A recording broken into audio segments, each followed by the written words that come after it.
July 28, 1944. Early morning fog blankets the fields outside St. Lo, clinging to the broken hedgerows and shattered farmhouses. Unteroffizier Karl-Heinz Müller sits hunched in the turret, cupola fogged with his breath.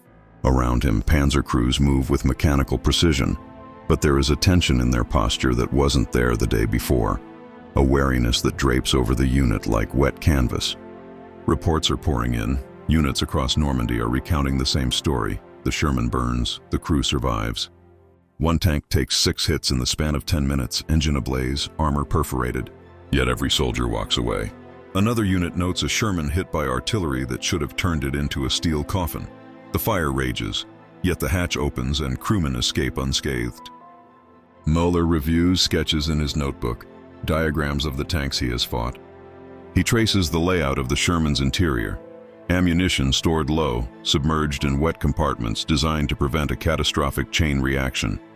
Every technical term feels like a revelation. Wet storage, not spaced rounds. Redundant firefighting mechanisms. The engineers in Detroit, Toledo, and Lima had built not just a tank, but a lifeline. He looks out over the valley.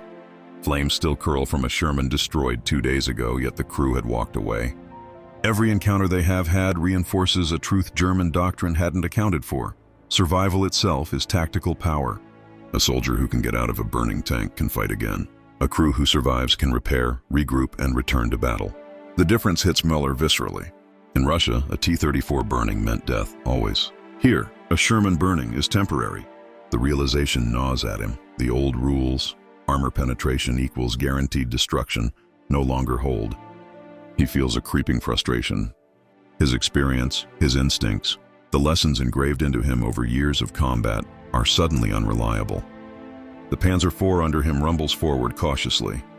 Ahead, a Sherman burns, engine smoking, turret twisted but intact. The crew climbs out, moving methodically, dragging equipment, checking tracks, communicating gestures. Müller can see them clearly through the optics. No panic, no shouting, only survival. One of the American crewmen looks back briefly, meeting Müller's gaze, though neither can know the other. Then he disappears behind the hedge, safe, alive. The tank, though still damaged, will be repaired. Back in the factories, back on the road, back in the fight. Müller leans back. He can almost feel the shift under his hands, the intangible weight of industrial ingenuity shaping the battlefield. He realizes bitterly that German victories now require more than skill, courage, and firepower. They require anticipation of an enemy who can endure punishment that would have been fatal in earlier wars. He turns to his crew. Faces are drawn, eyes wide. Do you see it? He asks quietly, almost rhetorically. Not the fire, not the smoke, the survival. They nod, but the words feel hollow. Survival. Something so simple yet so devastating in effect. A German tank, no matter how precise, no longer guarantees the end. The Sherman teaches a lesson every Panzer crew is learning the hard way. Resilience, endurance, and design can overturn even the most experienced warrior's expectations. The realization spreads beyond individual crews. Officers in division headquarters convene to discuss tactics. Reports are scrutinized, maps spread out. Every engagement with a Sherman that survives multiple hits prompts new strategies, cautious maneuvers, and a growing respect tinged with fear.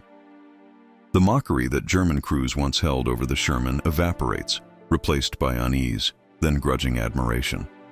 By afternoon, Müller sits alone in the turret of his Panzer IV, watching smoke rise from another burning Sherman, the crew walking safely to cover. The sunlight catches the flames, reflecting off twisted metal. He feels the enormity of what he has witnessed. This is more than an innovation in engineering. It is a shift in the rules of war. A single thought presses on him. The war is changing, and perhaps he realizes the Germans are already behind. And in that silent acknowledgement, a new fear takes root. Not fear of the battlefield, not fear of bullets, but fear of irrelevance. That the experience, the skill, the bravery of years means little against a design philosophy that prizes survival over destruction. The Sherman burns behind the hedgerow, crew safe, fire contained. And for the men of Panzer Lehr, every burn, every survival, every escape drives home a truth they cannot ignore. Brute force is no longer enough.